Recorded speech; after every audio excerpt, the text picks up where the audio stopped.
अगर आज आपकी जिंदगी का आखिरी दिन हो तो आप क्या करेंगे? अस्सलाम वालेकुम वरहमतुल्लाहि वबरकातुहू। जरा एक लम्हे के लिए सोचें, अगर आज आपको बताया जाए कि ये आपकी जिंदगी का आखिरी दिन है, तो क्या आप पहले मोबाइल चलाएंगे या अल्लाह ताला से अपने गुनाहों की माफी मांगेंगे?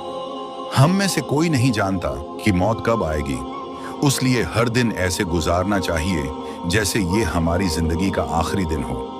अल्लाह ताला कुरान करीम में फरमाता है कि हर जान ने मौत का मजा चखना है। ये दुनिया हमेशा रहने की जगह नहीं, बल्कि इम्तिहान की जगह है। आज हम अपने दिल से चंद सवाल करें। क्या हम 5 वक्त की नमाज अदा करते हैं? क्या हम रोजाना कुरान करीम पढ़ते हैं? क्या हम वालदीन के साथ अच्छा सलूक करते हैं? क्या हम किसी का हक तो नहीं मार रहे? अगर उन सवालों का जवाब नहीं है तो आज ही अपनी जिंदगी बदलने का फैसला करें। अल्लाह ताला की रहमत बहुत वसीआ है। अगर बंदा सच्चे दिल से तौबा करे तो अल्लाह ताला उसके गुनाह माफ फरमा देता है। आज ही ये 3 अहद करें।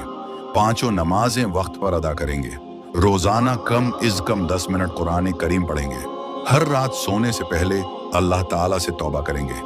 इंशाअल्लाह अल्लाह ताला हमें नेक एमाल करने, गुनाहों से बचने और खात्मा बल खैर नसीब फरमाए। आमीन या रब्बिल आलमीन। अगर ये पैगाम आपको अच्छा लगा तो उसे दूसरों तक जरूर पहुंचाएं, क्योंकि हो सकता है आपके जरिए किसी की जिंदगी बदल जाए।